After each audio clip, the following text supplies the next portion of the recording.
Medical terms മേഡീസിയുടെ പുതിയൊരു വീഡിയോയിലേക്ക് എല്ലാവർക്കും സ്വാഗതം.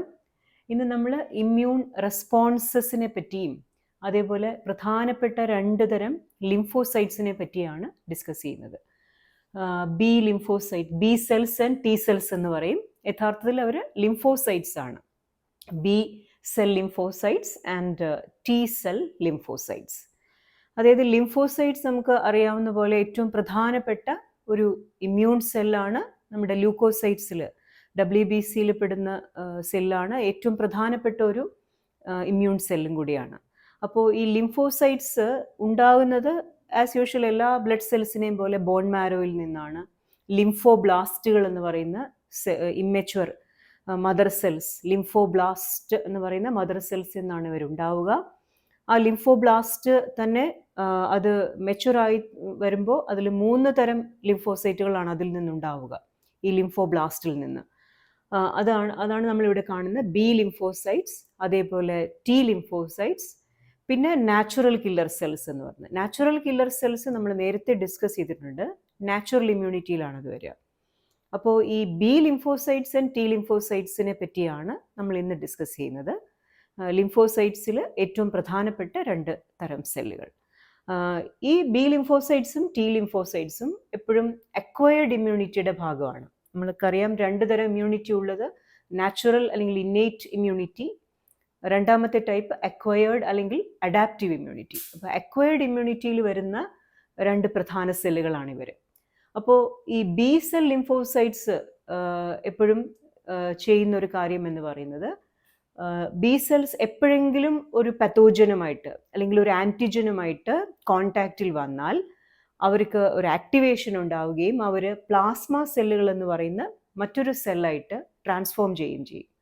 ഓക്കെ, ബി സെൽസ് എപ്പോഴെങ്കിലും അതൊരു പത്തോജൻ, ഒരു ആൻറ്റിജനുമായിട്ട്, ഇപ്പം നമ്മുടെ ശരീരത്തിൽ ഡാമേജ് ഉണ്ടാക്കുന്ന ഏതെങ്കിലും ഒരു ആൻറ്റിജനുമായിട്ട് ഇതിന് കോണ്ടാക്റ്റ് ഉണ്ടായാൽ ഈ ബി സെൽസ് നമുക്ക് കാണാൻ പറ്റുക ബ്ലഡിലും അതുപോലെ തന്നെ ലിംഫ് നോട്ട്സിൽ, സ്പ്ലീനിലൊക്കെ ഉണ്ടാവും. അപ്പോൾ എവിടെയെങ്കിലും വെച്ച് ഇതുപോലെ ഒരു ആൻറ്റിജനുമായിട്ട് ബി സെൽസ് കോണ്ടാക്റ്റ് വന്നാൽ അവർക്കൊരു ട്രാൻസ്ഫോർമേഷൻ ഉണ്ട്. അവർ വേറൊരു ടൈപ്പ് ഓഫ് സെല്ലായിട്ട്, അവരെ നമ്മൾ പ്ലാസ്മ സെല്ലുകൾ എന്ന് പറയാം, ഈ പ്ലാസ്മ സെല്ലായിട്ട് മാറുകയും പ്ലാസ്മ സെൽസ് ഫൈനലി ആൻറ്റിബോഡികൾ ഉണ്ടാക്കുകയും ചെയ്യും. അപ്പോൾ അങ്ങനെ ആൻറ്റിബോഡീസിൻ്റെ മറ്റൊരു പേരാണ് ഇമ്മ്യൂണോഗ്ലോബുലിൻ. അപ്പോൾ അങ്ങനെ ആൻറ്റിബോഡികൾ അല്ലെങ്കിൽ ഇമ്മ്യൂണോഗ്ലോബുലിൻസ് ഉണ്ടാക്കുന്ന സെല്ലുകളാണ് ശരിക്കും ബി ലിംഫോസൈറ്റ്സ് അല്ലെങ്കിൽ ബി സെൽസ്. പക്ഷെ അവർ ഡയറക്റ്റ് ആയിട്ടല്ല, ഫസ്റ്റ് ഓഫ് ഓൾ അവർ പ്ലാസ്മ സെല്ലുകളായി മാറുന്നു. പ്ലാസ്മ സെൽസ് ആണ് ശരിക്കും ആൻറ്റിബോഡികൾ ഉണ്ടാക്കുക.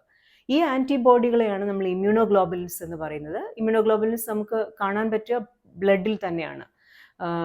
5 തരം ഇമ്മ്യൂണോഗ്ലോബുലിൻസ് നമുക്ക് ബ്ലഡിൽ എന്ന് പറഞ്ഞാൽ ബ്ലഡിൻ്റെ ഫ്ലൂയിഡ് കമ്പാർട്ട്മെൻറ്റ് പ്ലാസ്മയിലുള്ള പ്രോട്ടീനുകൾ, പ്ലാസ്മ പ്രോട്ടീൻസ് ആണ് ആൽബുമിൻ, ഗ്ലോബുലിൻ, പ്രോത്രോംബിൻ, ഫൈബ്രിനോജൻ.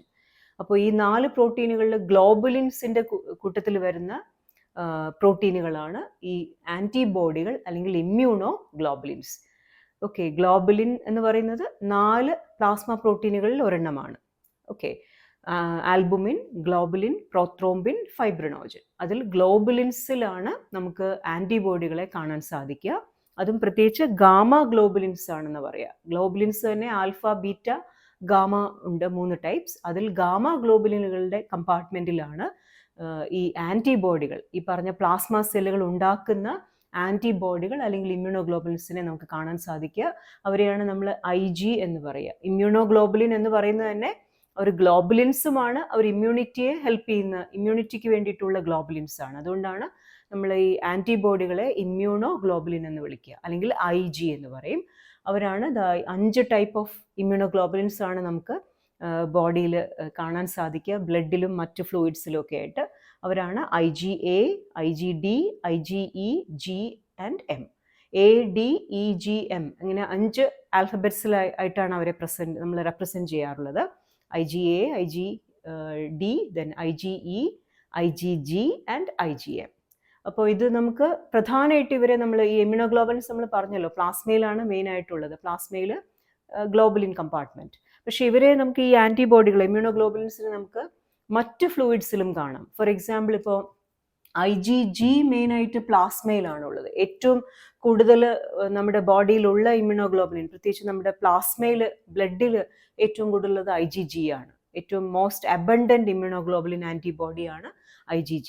എന്നാൽ ഇപ്പോൾ IgAയുടെ കാര്യം എടുത്താൽ IgA നമുക്ക് മെയിനായിട്ട് കാണാൻ സാധിക്കുക നമ്മുടെ മറ്റു ബോഡി ഫ്ലൂയിഡ്സിലൊക്കെയാണ്. അതായത് ഇപ്പോൾ സലൈവയിൽ, അല്ലെങ്കിൽ നമ്മുടെ ടിയേഴ്സ്, നമ്മുടെ കണ്ണുനീര്, അല്ലെങ്കിൽ അതുപോലെ തന്നെ ബ്രസ്റ്റ് മിൽക്കിൽ. ഓക്കെ, അപ്പോൾ ഇങ്ങനെ ബോഡി ഫ്ലൂയിഡ്സിൽ, മറ്റ് ബ്ലഡ് കൂടാതെയുള്ള മറ്റ് ഫ്ലൂയിഡ്സിലാണ് നമ്മൾ പ്രധാനമായിട്ടും ഈ IgA കാണുക. അപ്പോൾ ഇങ്ങനെ ബോഡി ഫ്ലൂയിഡ്സിലും ബ്ലഡിലും ഒക്കെ ആയിട്ട്, ബ്ലഡ് തന്നെയും ഒരു ബോഡി ഫ്ലൂയിഡാണ്. അപ്പം അങ്ങനെ കാണപ്പെടുന്ന ആൻറ്റിബോഡികളാണ് നമ്മൾക്ക് ഈ ഒരു പ്രൊട്ടക്ഷൻ തരുന്നത്. ഇപ്പോൾ സപ്പോസ് നമുക്ക് ഒരു അസുഖം വരികയും ആ അസുഖത്തിന് കാരണമായ പത്തോജൻ ഈ ബി സെല്ലുകളുമായിട്ട് ഒരു കോണ്ടാക്ട് വരികയും ചെയ്താൽ ബി സെല്ലുകൾ എന്ത് ചെയ്യും, പ്ലാസ്മ സെൽസ് ആയിട്ട് മാറി ഈ പർട്ടിക്കുലർ ആൻറ്റിജൻ അല്ലെങ്കിൽ പത്തോജനെതിരെ, അല്ലെങ്കിൽ ഒരു വൈറസ് അല്ലെങ്കിൽ ബാക്ടീരിയ അല്ലേ, അതിനെതിരെ ആൻറ്റിബോഡി ഉണ്ടാക്കും. ആ ആൻറ്റിബോഡികൾ ഉണ്ടായിക്കഴിഞ്ഞാൽ അവരെ നമുക്ക് കാണാൻ സാധിക്കുക ബ്ലഡിലും മറ്റ് ഫ്ലൂയിഡ്സിലുമാണ്. അപ്പോൾ അവർ എപ്പോഴത്തേക്കുമായിട്ട് അവിടെ ബ്ലഡിലും മറ്റ് ഫ്ലൂയിഡ്സിലും ഉണ്ടാവുകയും ഇനി ഇതേപോലെ ഈ ഒരു സെയിം ആൻറ്റിജൻ തന്നെ, അല്ലെങ്കിൽ ഒരു സെയിം പത്തോജൻ തന്നെ പിന്നീട് എപ്പോഴെങ്കിലും നമ്മളെ അറ്റാക്ക് ചെയ്താൽ അതിനെതിരെ ഇത് പ്രവർത്തിക്കുകയും ചെയ്യും. കാരണം ഇത് ആൻറ്റിബോഡിയാണ്. ആൻറ്റിബോഡീസിന് ഈ ആൻറ്റിജനുകളെ ന്യൂട്രലൈസ് ചെയ്യാൻ പറ്റും. എപ്പോഴും ഒരു പർട്ടിക്കുലർ ആൻറ്റിജന് എതിരെയാണ് ഒരു പർട്ടിക്കുലർ ആൻറ്റിബോഡി ഉണ്ട്. ഇപ്പോൾ ഒരു ആൻറ്റിബോഡി ഉണ്ടെങ്കിൽ അത് എല്ലാ ആൻറ്റിജൻസിനെതിരെയുമല്ല, ഒരു പർട്ടിക്കുലർ ഒരു സ്പെസിഫിക് ആൻറ്റിജനെതിരെ മാത്രമാണ് ഒരു ആൻറ്റിബോഡി പ്രവർത്തിക്കുക. അപ്പോൾ ഏതൊരു ആൻറ്റിജനെതിരെയാണോ ആൻറ്റിബോഡി ഉണ്ടായിരിക്കുന്നത്, അപ്പോൾ അതിനെയാണ് ഈ ആൻറ്റിബോഡി ന്യൂട്രലൈസ് ചെയ്യുക. അങ്ങനത്തെ ഒരു ആൻറ്റിജൻ വീണ്ടും നമ്മളെ അറ്റാക്ക് ചെയ്യാനായിട്ട് ആൻറ്റിബോഡി അനുവദിക്കില്ല. അപ്പോൾ അങ്ങനെ വരുന്ന ഒരു ഇമ്മ്യൂണിറ്റിയാണ് ബി സെല്ലുകൾ നമുക്ക് പ്രൊവൈഡ് ചെയ്യുക. അപ്പോൾ അതുകൊണ്ട് തന്നെ നമ്മൾ ബി സെൽ ലിംഫോസൈറ്റ്സിന് കൂടി നമുക്ക് കിട്ടുന്ന ഇമ്മ്യൂണിറ്റിയെ വിളിക്കുന്നത് ഹ്യൂമറൽ ഇമ്മ്യൂണിറ്റി എന്നാണ്. ഹ്യൂമറൽ, കാരണം ഹ്യൂമർ എന്ന് പറഞ്ഞാൽ നമ്മുടെ ബോഡി ഫ്ലൂയിഡ്സ് എന്നാണ് അർത്ഥം. ഹ്യൂമർ, ഇപ്പോൾ ബ്ലഡ് ഉൾപ്പെടെ ഇതെല്ലാം നമ്മുടെ ബോഡിയിലുള്ള ഹ്യൂമേഴ്സ് ആണ്. HUMOR എന്ന് പറയും. Humour means fluid. Okay, body ഫ്ലൂയിഡ്സിനെയാണ് നമ്മൾ ഈ ഹ്യൂമർ എന്ന് പറയുക. അപ്പോൾ അതുകൊണ്ട് എപ്പോഴും ബി ലിംഫോസൈറ്റ്സ് നമുക്ക് തരുന്ന ഇമ്മ്യൂണിറ്റി എന്ന് പറയുന്നത് ഹ്യൂമറൽ ഇമ്മ്യൂണിറ്റിയാണ്. കാരണം എപ്പോഴത്തേക്കും കുറേ ആൻറ്റിബോഡികൾ അല്ലെങ്കിൽ ഇമ്മ്യൂണോഗ്ലോബുലിനുകൾ നമ്മുടെ ബ്ലഡിലും അതുപോലെയുള്ള മറ്റു ഫ്ലൂയിഡുകളിലും പ്രസൻ്റ് ആയിരിക്കുകയും ആൻറ്റിജനുകൾക്കെതിരെ നമ്മൾക്ക് പ്രൊട്ടക്ഷൻ തരികയും ചെയ്യുന്നു. അതുകൊണ്ട് ഇവരെ നമ്മൾ വിളിക്കുക ഹ്യൂമറൽ. ഇങ്ങനെയുള്ള ആൻറ്റിബോഡീസ് വഴി, അല്ലെങ്കിൽ ആൻറ്റിബോഡി ആയിട്ട് മീഡിയേറ്റ് ചെയ്യുന്ന ഇമ്മ്യൂണിറ്റിയെ നമ്മൾ വിളിക്കുന്നത് ഹ്യൂമറൽ. അപ്പോൾ അതിൽ ആരാണ് പ്രവർത്തിക്കുക എപ്പോഴും? B lymphocytes. കാരണം ബി ലിംഫോസൈറ്റ്സ് ആണ് ഈ ആൻറ്റിബോഡീസിനെ അല്ലെങ്കിൽ ഇമ്മ്യൂണോഗ്ലോബുലിനുകളെ ഉണ്ടാക്കുന്നത്. അപ്പോൾ അങ്ങനെ അതിനെയാണ് നമ്മൾ ഹ്യൂമറൽ ഇമ്മ്യൂണിറ്റി എന്ന് പറയുക. ബി ലിംഫോസൈറ്റ്സ് എപ്പോഴും വർക്ക് ചെയ്യുന്നത് ഹ്യൂമറൽ ഇമ്മ്യൂണിറ്റിക്ക് വേണ്ടിയിട്ടാണ്. പിന്നെ ഹ്യൂമറൽ എന്ന് പറയുന്നത് ഇതുകൊണ്ടാണ് നമുക്ക് ബോഡി ഫ്ലൂയിഡ്സിൽ ആൻറ്റിബോഡീസ് അല്ലെങ്കിൽ ഇമ്മ്യൂണോഗ്ലോബുലിൻസ് പ്രൊവൈഡ് ചെയ്യുകയും അതുവഴി പ്രൊട്ടക്ഷൻ തരികയും ചെയ്യുന്ന ഇമ്മ്യൂണിറ്റി. അപ്പോൾ അതാണ് first type of the lymphocytes, പ്രധാനപ്പെട്ട ലിംഫോസൈറ്റ്സ് നമ്മുടെ ബി സെൽ ലിംഫോസൈറ്റ്സ്. ഇനി അടുത്ത കാറ്റഗറി ഓഫ് ലിംഫോസൈറ്റ്സ് ആണ് ടി ലിംഫോസൈറ്റ്സ്, അല്ലെങ്കിൽ ടി സെൽ ലിംഫോസൈറ്റ്സ് എന്ന് നമ്മൾ പറയും. ഇവരും ലിംഫോബ്ലാസ്റ്റുകൾ, ബോൺ മാരോയിലുള്ള ലിംഫോബ്ലാസ്റ്റ് എന്ന് പറയുന്ന ഇമ്മച്യൂർ സെൽസിൽ നിന്നാണ് ഉണ്ടാവുക. പക്ഷെ ഇവർക്ക് ഒരു പ്രത്യേക തരം ഒരു ട്രെയിനിങ് തന്നെയുണ്ട് തൈമസ് ഗ്ലാൻഡിൽ. ഞാൻ തൈമസിൻ്റെ ക്ലാസ് എടുത്തപ്പോൾ ഇത് ഡിസ്കസ് ചെയ്തിരുന്നു. തൈമസിലേക്കാണ് ബോൺ മാരോയിൽ നിന്ന് ഈ ഇമ്മച്യൂർ ആയിട്ടുള്ള ടി സെല്ലുകൾ എത്തുക. എന്നിട്ട് തൈമസിലാണ് അവരുടെ ഒരു മെച്ചുറേഷൻ പ്രോസസ്സ് നടക്കുന്നത്, ഒരു ട്രെയിനിങ് പ്രോസസ്സ് നടക്കുന്നത്. അപ്പോൾ തൈമസിൽ ഈ ഒരു മെച്ചുറേഷൻ നടക്കുന്ന സമയത്ത് ഈ ടി സെല്ലുകൾക്ക് പ്രധാനമായിട്ടും അവൾക്കൊരു പ്രോസസ്സിംഗ് എന്ന് പറയുന്നത് നമ്മുടെ സ്വന്തം സെല്ലുകളെയും പുറത്തുനിന്ന് വരുന്ന ഫോറിൻ ആയിട്ടുള്ള സെല്ലുകളെയും തിരിച്ചറിയാനുള്ളൊരു കഴിവാണ്. അപ്പോൾ അതിനുള്ള ഒരു പ്രത്യേക പ്രോസസ്സിംഗ് ആണ് തൈമസ് ഗ്ലാൻഡിൽ ടി സെല്ലുകൾക്ക് കിട്ടുക. അപ്പോൾ അതുകൊണ്ടാണ് അവരുടെ പേര് തന്നെ ടി എന്നുള്ള പേര്, തൈമസ് എന്നുള്ള തൈമസിൽ വെച്ചിട്ട് പ്രോസസ്ഡ് ആവുന്നത് കൊണ്ട് ടി സെൽസ് എന്ന് പറയുന്നു. നേരെ മറിച്ച് ബി സെൽസിൻ്റെ ഒരു ബി എന്നുള്ളത് ശരിക്കും ബേഴ്സ ഓഫ് ഫാബ്രീഷ്യസ് എന്ന് പറഞ്ഞിട്ട് ബേർഡ്സിലുള്ള ഒരു ഓർഗനാണ്. അപ്പോൾ അത് വെച്ചിട്ടാണ് നമ്മൾ അങ്ങനെ ബി സെൽസ് എന്നവർക്ക് പേരിട്ടത്. പക്ഷെ അത് ഹ്യൂമൻ ബീയിങ്സിൽ ഇങ്ങനെ ഒരു ഓർഗൻ ഇല്ല, ബേഴ്സ ഓഫ് ഫാബ്രീഷ്യസ്. അപ്പോൾ എന്നാലും ഇപ്പോഴും നമ്മൾ അതിൻ്റെ പേര് പറയുമ്പോൾ ബി ലിംഫോസൈറ്റ്സിന് ബി എന്നാണ് പേരിട്ടിരിക്കുന്നത്. അപ്പോൾ ആ ബേർഡ്സിലാണ് ശരിക്കും ബേർഡ്സിൽ ഈ ബി സെല്ലുകളുടെ പ്രോസസ്സിങ്. അപ്പോൾ അങ്ങനെയാണ് ബി സെല്ലുകൾക്ക് ആ ഒരു പേര് കിട്ടിയത്. ടി സെൽസിൻ്റെ പേര് ഇപ്പോഴും അതിനൊരു പ്രസക്തിയുണ്ട്. കാരണം ടി സെൽസ് ആർ ഹ്യൂമൻ ബീങ്സിലും ടി സെൽസ് എവിടെയാണ് ട്രെയിൻ ചെയ്യുക? തൈമസിൽ. അതുകൊണ്ട് ഓക്കെ, ഇനി നമുക്ക് ടി സെൽസിൻ്റെ ഒരു ഇമ്മ്യൂണിറ്റിയെ നമ്മൾ വിളിക്കുക സെൽ മീഡിയേറ്റഡ് എന്നാണ്. ഇപ്പം നമ്മൾ പറഞ്ഞു ബി ലിംഫോസൈറ്റ്സിൻ്റെ അതുവഴി കിട്ടുന്ന ഇമ്മ്യൂണിറ്റിയെ നമ്മൾ ഹ്യൂമറൽ എന്നാണ് പറയുക. കാരണം ബി സെല്ലുകൾ ഉണ്ടാക്കുന്ന ആൻറ്റിബോഡികൾ പ്രസൻ്റ് ആയിരിക്കുന്നത് നമ്മുടെ ബോഡി ഹ്യൂമേഴ്സിലാണ്. അതുകൊണ്ട് ഇനി നേരെ മറിച്ച് ഇപ്പോൾ ബോഡി ഹ്യൂമേഴ്സിലല്ലാതെ നമ്മുടെ സെല്ലുകൾ, നമ്മുടെ ടിഷ്യൂസിൻ്റെയൊക്കെ ഉള്ളിൽ പതോജനസ് എത്തിക്കഴിഞ്ഞാൽ അവിടെ ഉള്ള ഡിസീസ് ഫൈറ്റേഴ്സ് ആണ് ശരിക്കും ഈ ടി ലിംഫോസൈറ്റ്സ്. അപ്പോൾ അതുകൊണ്ടാണ് ഇവർ നമ്മൾ സെൽ മീഡിയേറ്റഡ് ടി ലിംഫോസൈറ്റ്സ് നമ്മൾക്ക് പ്രൊവൈഡ് ചെയ്യുന്നത് എന്താണ്, സെൽ മീഡിയേറ്റഡ് ഇമ്മ്യൂണിറ്റിയാണ്.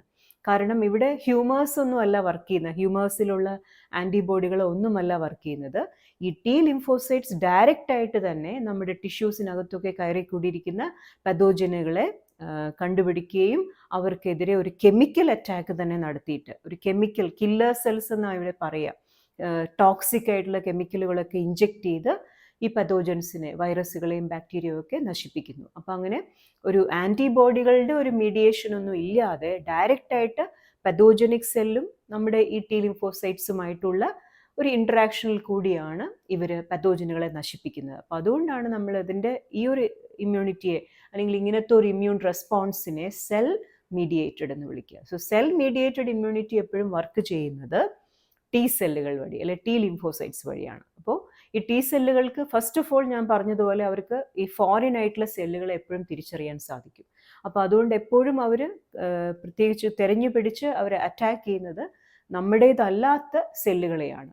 ഓക്കെ, അപ്പോൾ അങ്ങനെ ഫോറിൻ ആയിട്ടുള്ള പ്രത്യേകിച്ച് പതോജനിക് ആയിട്ടുള്ള സെല്ലുകളെ, അതുപോലെ ക്യാൻസർ സെല്ലുകളെ, അതേപോലെ തന്നെ വൈറലി ഇൻഫെക്റ്റഡ് ആയിട്ടുള്ള സെല്ലുകളെ, വൈറസിനെ നശിപ്പിക്കുക എന്നത് വൈറസ് എപ്പോഴും കാണുന്നത് അത് ഇൻഫെക്റ്റ് ചെയ്യുന്ന സെല്ലുകളുടെ ഉള്ളിലാണ്. നമ്മുടെ തന്നെ സെൽസിൻ്റെ അകത്താണ് വൈറസ് കാണുക. അപ്പോൾ ആ വൈറസിനെ നശിപ്പിക്കുക എന്ന് പറഞ്ഞാൽ അതിലും എളുപ്പവഴി എന്താണ്, വൈറലി ഇൻഫെക്റ്റഡ് സെല്ലുകളെ നശിപ്പിക്കുക എന്നുള്ളതാണ്.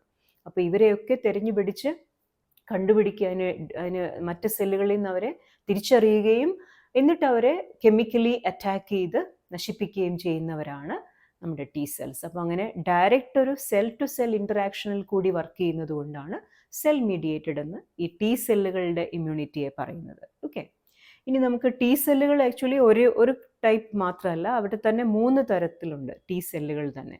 ഏതൊക്കെയാണെന്ന് നമുക്ക് നോക്കാം. നമ്മൾ ആദ്യം പറഞ്ഞ ആ main category of T cells ആണ് T8 അല്ലെങ്കിൽ സൈറ്റോടോക്സിക് ടി സെൽസ് എന്ന് പറയും, അല്ലെങ്കിൽ കില്ലർ എന്നും പറയും. കാരണം ഇങ്ങനെ കെമിക്കൽസ് ഒക്കെ ഇഞ്ചെക്ട് ചെയ്ത് കൊല്ലുന്നത് കൊണ്ട് പതോജൻസിനെ, അതുകൊണ്ടായിരിക്കണം കില്ലർ സെൽസ്. നാച്ചുറൽ കില്ലർ സെൽസും ഇവരുടെ ഒരു കാറ്റഗറിയാണ്, പക്ഷെ അത് നാച്ചുറൽ ഇമ്മ്യൂണിറ്റിയിലാണ്. ഇവർ എക്വയർഡ് ഇമ്മ്യൂണിറ്റി, അതാണ് വ്യത്യാസം. പക്ഷെ ഇവരെയും നമ്മൾ കില്ലർ സെൽസ് എന്നാണ് പറയുക, അല്ലെ സൈറ്റോടോക്സിക് സെൽസ് അല്ലെങ്കിൽ T8. ഈ T8 എന്ന് പറയുന്നത് ഇവരുടെ സർഫസിൽ കാണുന്ന ഒരു പ്രത്യേക പ്രോട്ടീൻ്റെ പേരാണ്, CD8+ എന്നൊക്കെ പറയും. അപ്പോൾ അതുകൊണ്ടാണ് ഇവരെ 8 എന്ന് വിളിക്കുന്നത്, T8 അല്ലെങ്കിൽ സൈറ്റോടോക്സിക് ടി സെൽസ്. അവരാണ് ഞാൻ നേരത്തെ പറഞ്ഞ പോലെ പ്രധാനപ്പെട്ട ടി സെല്ലുകൾ. ഇവർ കെമിക്കലി പതോജൻസിനെ അറ്റാക്ക് ചെയ്ത് നശിപ്പിക്കുന്നു. ഇനി വേറൊരു ടൈപ്പ് ഓഫ് ടി സെല്ലുകളാണ് T8നെ കൂടാതെ കുറച്ച് ടി സെല്ലുകൾ ഉള്ളവരെയാണ് നമ്മൾ വിളിക്കുക ഹെൽപ്പർ ടി സെൽസ് എന്ന് പറയും. അവരുടെ പേര് T4 എന്നാണ്. കാരണം ഇവരുടെ സർഫസിലുള്ള പ്രോട്ടീൻ CD4+ എന്ന് പറയുന്ന ഒരു പ്രോട്ടീനാണ്. അപ്പോൾ അതുകൊണ്ട് ഇവരെ നമ്മൾ വിളിക്കുക T4. മറ്റേത് T8 ആണ്, ഇത് T4 ആണ്. സോ T4 സെൽസിനെയാണ് ഹെൽപ്പർ ടി സെൽ എന്ന് വിളിക്കുക. കാരണം ഈ ഹെൽപ്പർ ടി സെൽസ് ഇതുപോലെയല്ല, സൈറ്റോടോക്സിക് സെൽസിനെ പോലെയല്ല.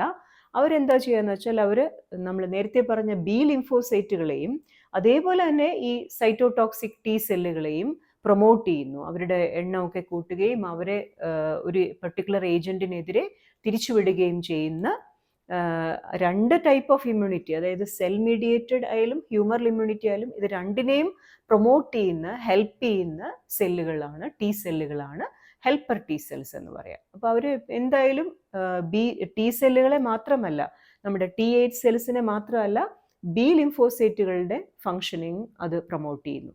അപ്പോൾ അതുകൊണ്ട് പൊതുവെ 2 ഇമ്മ്യൂൺ റെസ്പോൺസസിനെയും ഹെൽപ്പ് ചെയ്യുന്ന സെല്ലുകളാണ് നമ്മുടെ helper T cells. Okay, and finally ഇവരുടെ എന്താ പറയുക, ഹെൽപ്പർ ടി സെൽസിനെ എൻ്റെ ഓപ്പോസിറ്റായിട്ട് വർക്ക് ചെയ്യുന്ന ഒരു ചെറിയ എണ്ണത്തിൽ കുറവുള്ള ഒരു ഗ്രൂപ്പ് ഓഫ് സെല്ലുകളാണ് സപ്രസർ എന്ന് പറയും. ഹെൽപ്പർ ടി സെൽസ് ഉണ്ട്, അതേപോലെ തന്നെ ഹെൽപ്പറിൻ്റെ ഓപ്പോസിറ്റ് ആയിട്ട് പ്രവർത്തിക്കുന്നവരാണ് സപ്രസർ ടി സെൽ. അതായത് ടി സെല്ലുകളുടെയും ബി സെല്ലുകളുടെയും ഫങ്ഷൻ ഇൻഹിബിറ്റ് ചെയ്യുന്നവരാണ് സപ്രസർ ടി സെൽ. അപ്പോൾ എന്തിനാണ് ഇങ്ങനെ ഒരു സപ്രസർ എന്ന് ചോദിച്ചാൽ പലപ്പോഴും നമുക്ക് ഇമ്മ്യൂണിറ്റിയുടെ ഒരു ഓവർ ആക്ഷനെ പ്രിവെൻറ്റ് ചെയ്യാനാണ്. ഇമ്മ്യൂണിറ്റി, അത് പ്രത്യേകിച്ചും നമ്മുടെ തന്നെ സെല്ലുകളെയൊക്കെ ഇമ്മ്യൂണിറ്റി അറ്റാക്ക് ചെയ്യുന്ന ആ ഒരു പരിധി വിട്ട് അങ്ങനെ ഇമ്മ്യൂണിറ്റി അല്ലെങ്കിൽ ഇമ്മ്യൂൺ ഫോഴ്സസ് പോകാനിടയുണ്ടെങ്കിൽ അത് തടയാൻ വേണ്ടിയിട്ടാണ് ശരിക്കും നമ്മൾ സപ്രസർ ടി സെൽസ് ഉള്ളത്. റെഗുലേറ്ററി എന്നും പറയും. ഇവരുടെ വേറൊരു പേരാണ് റെഗുലേറ്ററി ടി സെൽസ് അല്ലെങ്കിൽ suppressor T cells. They will be inhibiting ആരൊക്കെ? Both the T cells and B cells action. അപ്പോൾ അങ്ങനെ രണ്ട് തരം സെല്ലുകൾ, ലിംഫോസൈറ്റുകളെയും ബ്ലോക്ക് ചെയ്യുന്നവരാണ് എപ്പോഴും സപ്രസർ ടി സെൽസ്. ഓക്കെ, അപ്പോൾ അങ്ങനെ ഹെൽപ്പർ ഉണ്ട്, സപ്രസറും ഉണ്ട്. Helper T cells will be promoting the functions of both T and B lymphocytes. മറ്റേവർ സപ്രസർ ടി സെൽസ് ഇത് രണ്ടിനെയും ഇൻഹിബിറ്റ് ചെയ്യുന്നു. ഓക്കെ, എന്നാൽ നമ്മൾ കൂടുതലും ടി സെൽസ് എന്ന് പറയുന്നത് ശരിക്കുള്ള ഏറ്റവും കൂടുതലായിട്ട് വരുന്നത് T8 സെൽസ് ആണ്. അവരാണ് ശരിക്കും നമ്മൾ പറയുന്ന സെൽ മീഡിയേറ്റഡ് ഇമ്മ്യൂണിറ്റിയിൽ വരുന്നതും ഡയറക്റ്റ് ആയിട്ട് പതോജൻസിനെ നശിപ്പിക്കുന്നതുമായിട്ടുള്ള കില്ലർ സെൽസ് എന്ന് പറയുന്നത്. അപ്പോൾ ഇവരെ 3 പേരെയാണ് നമ്മൾ ടി സെല്ലുകൾ എന്ന് പറയുക. ടി സെൽസ് ഉണ്ടാകുന്നത് ബോൺ മാരോയിലാണ്, പക്ഷേ അവരുടെ ഒരു ആക്ടിവേഷൻ അല്ല, ഒരു പ്രോസസ്സിങ് അല്ലെങ്കിൽ ട്രെയിനിങ് നടക്കുന്നത് തൈമസിലാണ്. അപ്പോൾ ഇങ്ങനെ നമുക്ക് 2 തരം ഇമ്മ്യൂൺ റെസ്പോൺസസ് ഉണ്ട് നമുക്കൊരു അക്വയർഡ് ഇമ്മ്യൂണിറ്റിയുടെ ഭാഗമായിട്ട്. എപ്പോഴെങ്കിലും നമ്മളുടെ ഒരു പതോജൻ അറ്റാക്ക് ചെയ്യാൻ വന്നാൽ ആദ്യം എപ്പോഴും അതിനെതിരെ പ്രവർത്തിക്കുക നമ്മുടെ നാച്ചുറൽ ഇമ്മ്യൂണിറ്റി ആയിരിക്കും. നമ്മുടെ ന്യൂട്രോഫിൽസും നേരത്തെ പറഞ്ഞ നാച്ചുറൽ കില്ലർ സെൽസും അതുപോലെ മാക്രോഫേജുകളും ഒക്കെ. അപ്പോൾ അതാണ് ശരിക്കും നമ്മുടെ ബോഡിയുടെ ഒരു first reaction, immediate reaction to any pathogen. പക്ഷേ അത് ചിലപ്പോൾ പോരാതെ വരുമ്പോഴാണ് നമ്മൾ അക്വയർഡ് അല്ലെങ്കിൽ അഡാപ്റ്റീവ് ഇമ്മ്യൂണിറ്റിയിലേക്ക് പോവുക.